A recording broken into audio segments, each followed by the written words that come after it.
dosen dari Prodi D3 Keperawatan Universitas Muhammadiyah. Saya ulang. Di sini saya akan menjelaskan salah satu mata kuliah yang akan saya ampu, yaitu keperawatan jiwa. Mata kuliah keperawatan jiwa ini terdiri dari 3 SKS, 2 SKS teori, dan 1 SKS praktik, di mana mata kuliah ini diberikan pada mahasiswa semester 5. Tata tertib yang disampaikan kepada mahasiswa sebelum perkuliahan dimulai atau di awal kontrak perkuliahan, yaitu kehadiran 75% untuk syarat mengikuti penilaian akhir semester. Berdoa sebelum memulai pembelajaran, membaca Al-Quran setiap awal perkuliahan, menggunakan seragam, dan membawa referensi saat perkuliahan. Untuk deskripsi mata kuliah keperawatan jiwa, mata kuliah ini menguraikan tentang perspektif keperawatan jiwa, tren dan isu keperawatan jiwa, konsep model keperawatan jiwa, terapi modalitas, terapi aktivitas kelompok, psikofarmaka, asuhan keperawatan pasien dengan masalah psikososial dan gangguan jiwa. Rancangan pembelajaran dikembangkan dengan berbagai strategi sehingga memungkinkan mahasiswa dapat menyelesaikan capaian pembelajaran. Untuk CPMK keperawatan jiwa, mampu memahami konsep dasar keperawatan jiwa, mengenal model konseptual keperawatan jiwa, memahami terapi modalitas dalam asuhan keperawatan jiwa, menguasai konsep terapi aktivitas kelompok dalam asuhan keperawatan jiwa, memahami konsep psikofarmaka, menguasai konsep asuhan keperawatan pada pasien dengan masalah psikososial, menguasai konsep asuhan keperawatan pada pasien dengan gangguan jiwa. Untuk metode pembelajaran, kami menggunakan sistem daring dan luring. 60% daring dan 40% luring. Untuk daring, metode yang kita gunakan yakni ceramah dan diskusi. Karena ini kita lakukan melalui Google Classroom, Google Meet, studi kasus, dan video pembelajaran. Untuk luring, ini dilakukan dengan ceramah, diskusi, dan demonstrasi melalui praktik, studi kasus, video pembelajaran. Untuk strategi pembelajaran, kita menggunakan student-centered learning, collaborative learning, dan self-directed learning. Untuk student-centered learning, ini kita menggunakan metode SGD atau Small Group Discussion, kemudian simulation atau role play, dan untuk collaborative learning dengan studi kasus dan self-directed learning ini menggunakan penilaian paper dan makalah. Cara penilaian ini melalui teori dan praktik, di mana dari teori diharapkan mahasiswa mempunyai soft skill, komunikasi, teamwork, dapat berpikir kritis, mahasiswa kreatif dan inovatif, memiliki jiwa kepemimpinan, mampu beradaptasi, mampu manajemen waktu, dan problem solving. Untuk praktik, hard skill yang diharapkan, mahasiswa dapat melakukan praktik asuhan keperawatan pada klien sehat jiwa dan masalah psikososial. Sistem penilaian ini melalui sikap, pengetahuan, dan keterampilan. Untuk sikap, diharapkan mahasiswa mampu menghargai karya orang lain. Untuk pengetahuan itu sendiri, diharapkan mahasiswa dapat menguasai materi yang ditunjukkan dalam tugas, kuis, penilaian tengah semester, dan penilaian akhir semester. Untuk keterampilan, mahasiswa dapat melakukan asuhan keperawatan pada klien sehat jiwa dan masalah psikososial. Bobot penilaian ini terdiri dari nilai kuis, tugas, penilaian tengah semester, dan penilaian akhir semester, di mana nilai tugas terdiri dari 30%, nilai kuis 25%, penilaian tengah semester 20%, penilaian akhir semester 25%. Demikian penjelasan dari RPS Keperawatan Jiwa. Untuk selanjutnya, saya sudah membuat video pembelajaran. Mari bersama kita lihat contoh video pembelajaran yang saya lakukan. Selamat menyaksikan. Assalamualaikum warahmatullahi wabarakatuh. Waalaikumsalam warahmatullahi wabarakatuh. Ya, sebelum kita memulai perkuliahan pada siang hari ini ya, seperti biasa untuk ketua kelas ya memimpin doa. Sebelum kita memulai pembelajaran kita pada pagi hari ini, baiknya kita berdoa menurut agama dan kepercayaan kita masing-masing. Berdoa mulai. Doa selesai. Bagaimana kabarnya hari ini? Sehat. Luar biasa. Selamat sekali ya. Kita hari ini akan melanjutkan terkait asuhan perawatan gangguan jiwa. Tapi sebelum masuk ke materi yang saat ini, mau evaluasi terlebih dahulu. Ya, evaluasi tentang asuhan keperawatan psikososial. Pada minggu lalu kita sudah bertemu dan membahas tentang asuhan keperawatan gangguan citra tubuh. Ya, Mbak ya? Ya. Terima kasih. Baik, siapa yang masih ingat apa itu pengertian dari gangguan citra tubuh? Ya, silakan. Assalamualaikum warahmatullahi wabarakatuh. Waalaikumsalam warahmatullahi wabarakatuh. Nama saya Salman Agasa, saya akan menjawab pertanyaan dari Ibu Luka tentang apa itu definisi citra tubuh. Iya. Citra tubuh adalah gambaran mental tentang diri fisik individu. Sedangkan menurut Stuart, gambaran diri adalah sikap seseorang terhadap tubuhnya secara sadar ataupun tidak sadar. Ini mencakup persepsi dan perasaan tentang ukuran, bentuk, fungsi, penampilan, dan potensi tubuh saat ini dan masa lalu yang secara berkesinambungan dimodifikasi dengan pengalaman baru setiap diri. Oke. Bagaimana menurut teman-teman semuanya? Benar jawaban satu? Benar. Kasih plus dong satu. Coba kita harus kasih reinforcement ya, satu ya. Ya. Besok makan siang kali ya. Satu ya. Tadi lihat dari harganya ya, tapi penghargaannya karena dia sudah berani dan mampu menjawab apa tadi mengerti dari gangguan citra tubuh. Untuk selanjutnya itu akan memaparkan terkait asuhan ya di sini ya. Tapi kita belajar terlebih dahulu tentang konsep perilaku kekerasan. Itu ada emoticon, ya, ada beberapa emoticon yang istri ibu minta untuk kalian menirukan ya. Nah, Bapak nanti satu saja ya. Satu silahkan yang sesuai dengan hati kalian saat ini. Kira-kira yang mewakili emoticon yang mana gitu. Ya, yang bersedia siapa? Itu kayaknya senyum-senyum.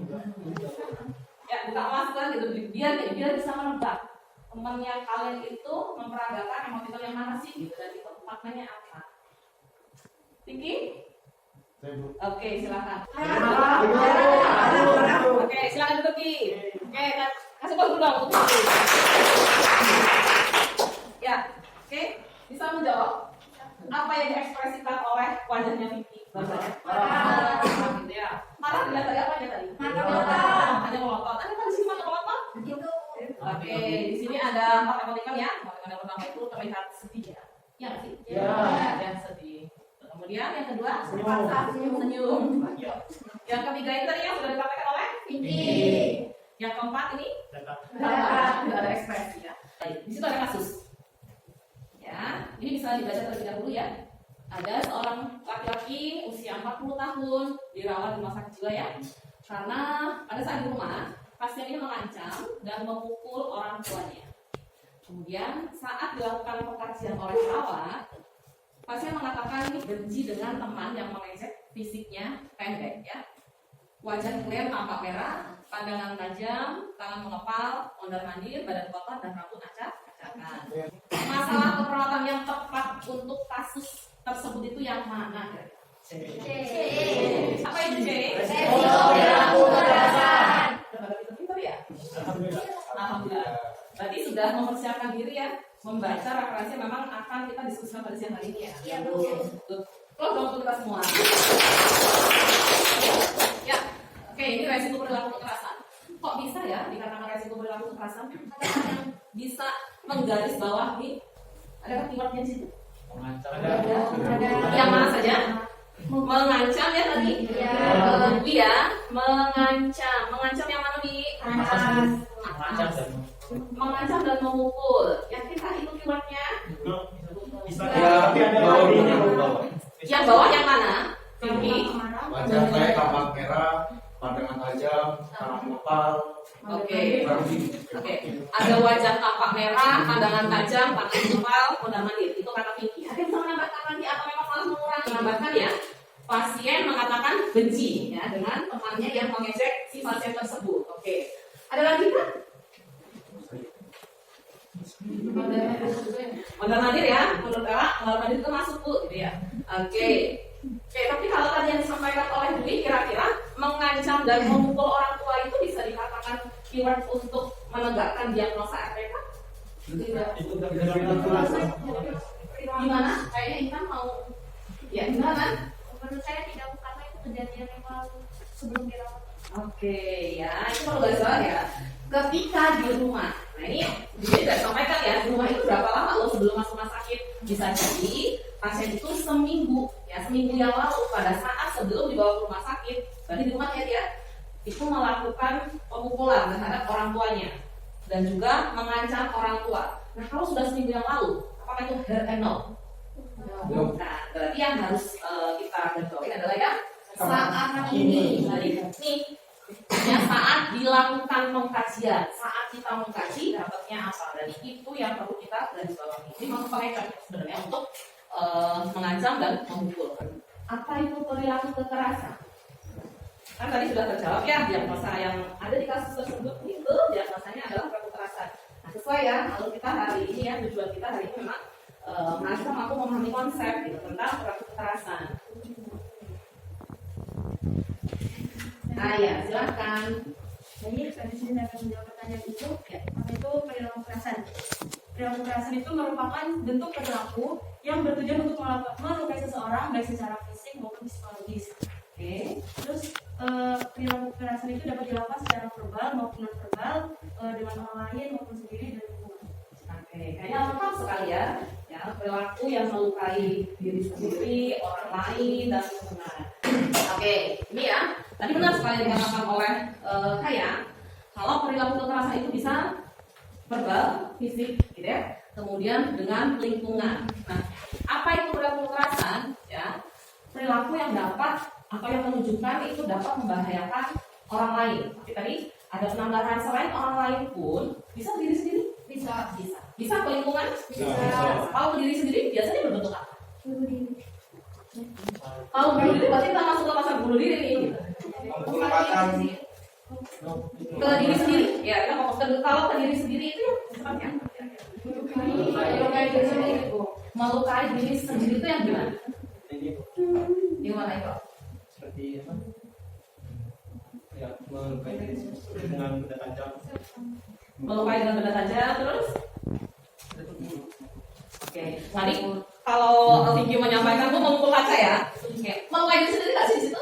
Iya. Apanya yang dilukai? Tangannya. Tadinya tangannya Vicky itu tidak luka, tidak berdarah. Pada saat Vicky ini memukul kaca, terkena kaca ya, remukan kaca ya. Berarti kalau ditonjok katanya dari pecah, dari retak, ya bisa jadi dilukai. Tangan yang dia lakukan untuk memukul tadi, itu larinya ke diri sendiri. Oke, kalau yang ke lingkungan, sebenarnya ada contoh di sini nih. Mana nih kira-kira? Ini tadi bisa melukai diri sendiri ya.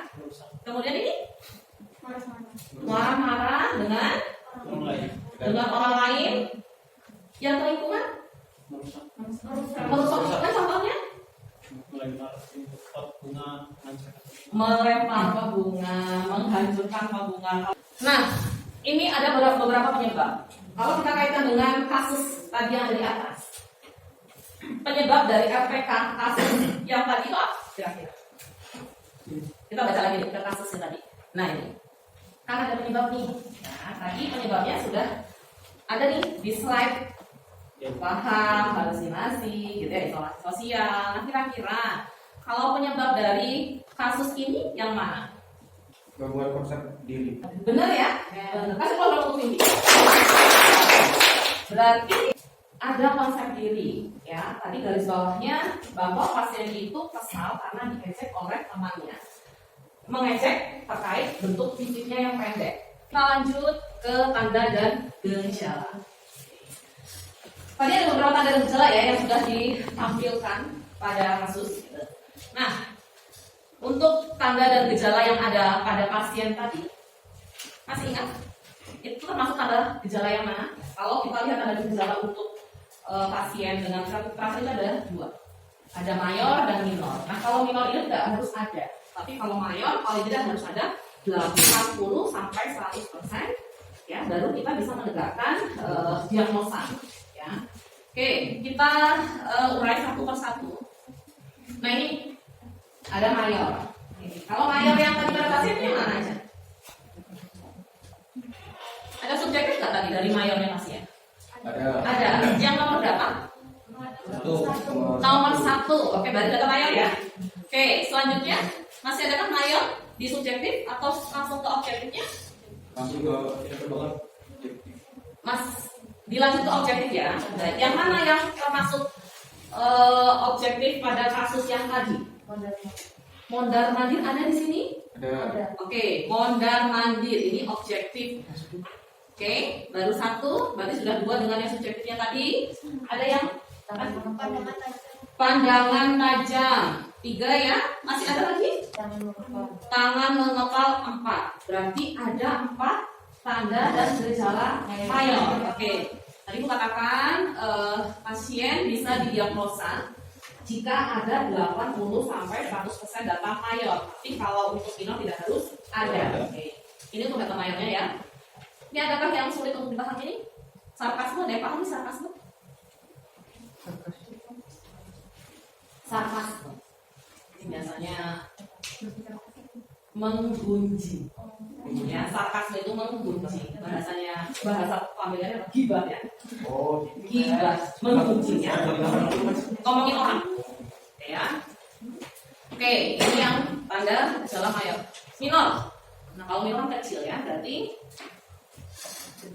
ini tidak harus ada yang dikatakan, ada subjektif dan objektif. Kira-kira kalau dari kasus yang tadi, adakah data minornya? Ada gejala minornya? macamnya. Wajah merah. Ada tanda wajah merah? Ada. Oke, baru ada satu ya tadi. Tanda dan gejala minor dari kasus. Oke, kita masuk ke rentang respon marah. Pernah marah? Nah, Sering. Oke, kira-kira kalau marah, kalian berada di rentang respon yang mana? Adaptif. Ya, adaptif itu terbagi ya. Adaptif sama dengan maladaptif ya, dari asertif sampai dengan amuk. Nah, di adaptifnya yang mana? Ulang katanya, kalau saya marah adaptif bu. Berarti yang mana? Amuk. Frustasi. Oke, bingung lah. Kalau yang mana? Amuk. Ya. Oke, kita urai satu persatu ya. Oke, tentang respon itu dimulai dari adaptif sampai dengan maladaptif ya. Dari asertif sampai dengan amuk. Nah, kalau asertif ini merupakan marah dengan cara yang baik. Biasanya diungkapkan. Ya, kesel nih. Gitu. Misal tadi Vinky janjian nih jam 10 mau datang ya. Taunya sampai jam 11 ya. Nah, ibu kesel ya sama Vinky ya. Tapi ibu mau kesal atau marahnya dengan cara yang adaptif. Berarti ibu penyampaiannya seperti apa? Ya disampaikan dengan cara yang baik. Nah, contohnya seperti ini.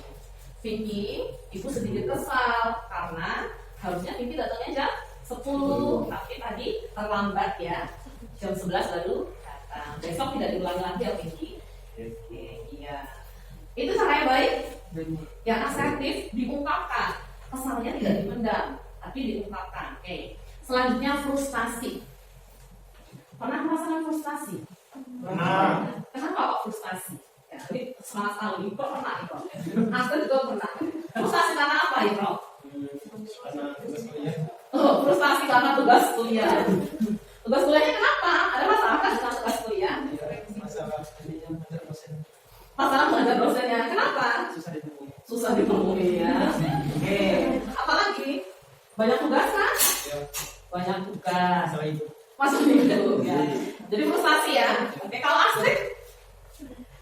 Pernah frustasi Astrid? Pernah apa? Ya dulu konsul bu, terus revisi Ya konsul masalah tugas ya, kemudian dicoret-coret harus direvisi gitu ya, frustasi ya, gagal mencapai sesuai dengan apa yang jadi harapan ya, jadi tidak sesuai dengan harapan. Keinginannya gini, saya tuh konsul loh, buktinya harus ACC, Astrid bilang demikian gitu. Nyatanya ketika konsul, sebentar ya Astrid masih harus ada yang diperbaiki, coret-coret. Jadi frustasi ya, nah, frustasi demikian. Jadi gagal, tidak sesuai dengan harapan yang diinginkan. Nah dilanjut ya, ini rentang respon di tengah-tengah, pasif. Pasif, apanya dengan pasif? Apa ini pasif? Menahan marahnya, diam. Jadi biasanya yang melakukan seperti ini siapa biasanya? Perempuan. Rupanya ini kadang-kadang nggak jelas ya. Kalau ditanya senang, Nggak apa-apa. nggak apa-apa ya. Senang diam. Ya nggak mau diam gitu. Suka diam, nggak suka diam. Jadi yang mana gitu ya? Jadi lebih pada ke pasif. Nah ini kalau marah dengan pasif berarti dia cenderung diam dan tidak mengungkapkan apapun terhadap seseorang yang menjadi bahan amarahnya seperti itu ya. Agresif. Agresifnya apa? Pernah agresif? Jadi kalau terpapar dengan kata-kata agresif, gimana itu? Kok agresif ya? Agresif mungkin misalnya dia lagi ada masalah atau marah, terus dia kayak diganggu, terus dia menggunakan ya sensi yang Oh, sensi ya. Ini kata-kata muda ya, kata-kata terkini sensi. Ya, benar. Ini tidak sampai memukul, tidak sampai melempar, tidak sampai merusak diri sendiri, lingkungan atau orang lain, tetapi ada hal yang menuntut di situ. Ya, kamu ini gitu ya. Kok gitu. Tapi dengan kata-kata sudah berupa kata-kata kasar. itu enggak perilakunya Itu belum masuk ke tentang respon yang ampuh ya. Kan tadi sensi katanya, iya sensi itu disenggol sedikit katanya apa? Senggol bacok ya. Tapi tidak, biasanya hanya ungkapan kata-kata yang tidak layak kita dengarkan. Ya, dilanjut yang terakhir. Kalau kamu tindakan fisik yang dapat merusak, melukai dari tadi diri sendiri. Oke. Close dong semuanya. Oke. Sekarang kita berbicara tentang hierarki. Ya, kalau hierarki itu kan tingkatan ya. Berarti dimulai dari yang rendah sampai dengan yang tertinggi seperti itu. Nah, untuk hierarki ini bisa dibaca ya. Jadi dimulai dari memperlihatkan permusuhan yang paling rendah ya, tingkat rendah sampai dengan melukai dalam tingkat serius dan berbahaya ya. Bisa ya? Bisa dipahami? Adakah yang sulit di sini? Kita masuk ke diagnosa keperawatan. Nah, untuk diagnosa keperawatan perilaku kekerasan ini terbagi menjadi dua. Ada resiko perilaku kekerasan dan satu lagi perilaku kekerasan. Nah, kalau resiko berarti tindakannya itu ada yang bisa kita lihat di tanda gejala tadi. Kalau dia masih melotot, kemudian tangan masih mengepal, mata merah, kemudian nada suaranya keras dan kasar, terus baru saja mengungkapkan bahwa dia benci, itu masih masuk ke resiko perilaku kekerasan. Tapi jika pasiennya itu sudah bisa melempar barang, menonjok teman yang berada satu ruangan dengan pasien, ya, kemudian memukul kaca atau memukul tembok ya di ruangan tempat dia berada ya, nonjok perawat, nonjok temannya, itu sudah masuk ke perilaku kekerasan seperti itu ya. Jadi ada beda untuk resiko dengan perilaku kekerasan itu sendiri. Oke, jelas ya untuk diagnosa. Nah, intervensi ini untuk individu ya, tindakan yang bisa diberikan pada pasien dengan resiko perilaku kekerasan untuk individu. Ini identifikasi terlebih dahulu. Apanya yang diidentifikasi? Tanda dan gejala PK ya, penyebabnya. Lalu apa lagi? Akibat. Apalagi? Perilaku kekerasan yang dilakukan pada saat dia marah, yaitu identifikasi perilaku kekerasan. Dilanjut, jelaskan cara mengontrol PK ya. Oke, caranya di sini ada 4 ya. Yang pertama itu fisik, kemudian yang kedua minum obat ya. Oke, yang ketiga ya verbal, yang keempat adalah verbal. Baik, kalau untuk fisik itu sendiri itu terdiri dari 2. Fisiknya yang pertama dengan tarik nafas dalam, ya, yang kedua dengan pukul bantal ataupun pukul kasur. Oke, untuk obat disesuaikan. Nanti pasien ini mendapatkan obat apa dari rumah sakit ataupun pelayanan kesehatan terdekat seperti itu. Yang ketiga ini dengan verbal, tapi berbeda ya dengan halusinasi. Kalau halusinasi itu mengalihkan dengan bercakap-cakap. Nah, kalau untuk perilaku kekerasan, verbalnya ini meliputi 3 komponen. Yang pertama itu mengungkapkan dengan cara yang baik. Jadi kalau marah itu ada ungkapan, tapi dengan cara yang baik. Yang kedua, meminta dengan cara yang baik. Dan yang ketiga, menolak dengan cara yang baik. Nada suaranya diperhatikan, kemudian matanya tidak ada terlihat bermusuhan, merah, wajah tengah tidak ada. Ya. Oke, itu seperti itu. Oke, itu yang verbal ya.